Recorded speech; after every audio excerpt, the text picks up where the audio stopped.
Hello दोस्तों, मैं शिवम आप सभी का अपने channel Hindi short hand show पर स्वागत करता हूं।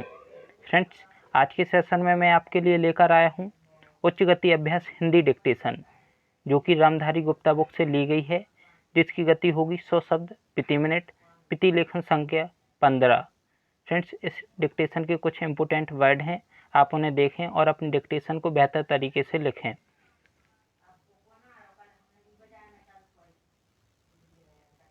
फ्रेंड्स, आप सभी इसका स्क्रीनशॉट ले सकते हैं। जो भी वर्ड यूज़फुल हो आप अपनी डिक्टेशन में इसे यूज़ कीजिएगा।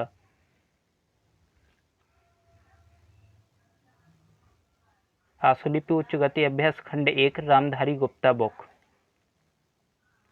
फ्रेंड्स, डिक्टेशन को स्टार्ट करते हैं 5 सेकंड बाद।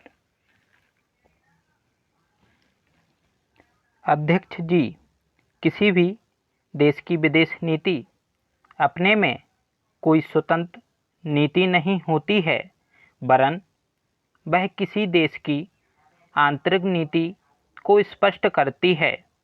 उदाहरण के लिए हम अमेरिका को ले सकते हैं।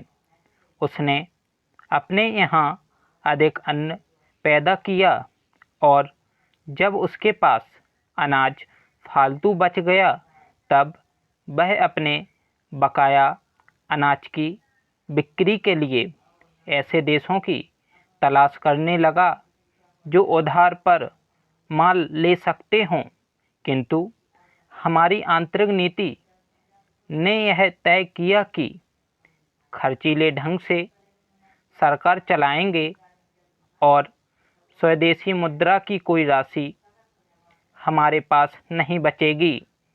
हमने कर भी लगा दिए और मुद्रा प्रसार भी कर दिया। कुछ संकट पड़ने के बाद इस बात की आवश्यकता को नहीं समझा कि उस पैसे का कहीं अन्यत्र उपयोग कर सकें। Para change. श्रीमान, मुझे माननीय प्रधानमंत्री जी के इस कथन पर दुख होता है कि दुनिया के अमीर और गरीब देशों का अंतर लगातार बढ़ता जा रहा है। मैं उनसे यह पूछना चाहता हूं कि भारत की विदेश नीति ने उस अंतर को घटाने की क्या कोशिश की है?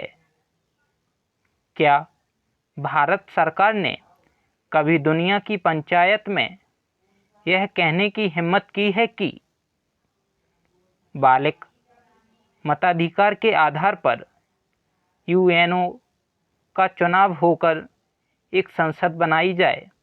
और क्या आप में यह देखने की हिम्मत है कि फौज के हिसाब से कर लगाकर एक विकास का खाता खोल दिया जाए? जो देश विकसित है उनके मजदूरों का 1 घंटा हमारे लिए या हमारे देश के मजदूरों के 100 घंटे के बराबर माना जाता है, क्योंकि उनके पास साधन हैं। इसीलिए यह अंतर और भी बढ़ता जा रहा है।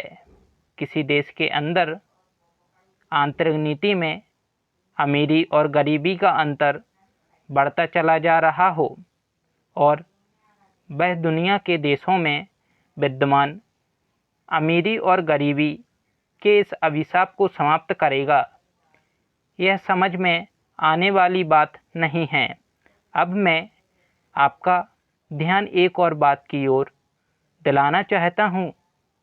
पूर्वी जर्मनी को मान्यता देते हमें परेशानी होती है, इसलिए कि शायद पश्चिमी जर्मनी को बुरा लगे, लेकिन पश्चिमी जर्मनी ने तो अपनी रक्षा का भार दूसरों पर छोड़ दिया है। उसने अपनी पूरी शक्ति इस बात पर लगा दी है कि अधिक से अधिक उत्पादन किया जाए और उसके लिए मैं आभार प्रदर्शन करता हूं और आपका ध्यान इस ओर दिलाना चाहता हूं। स्टॉप।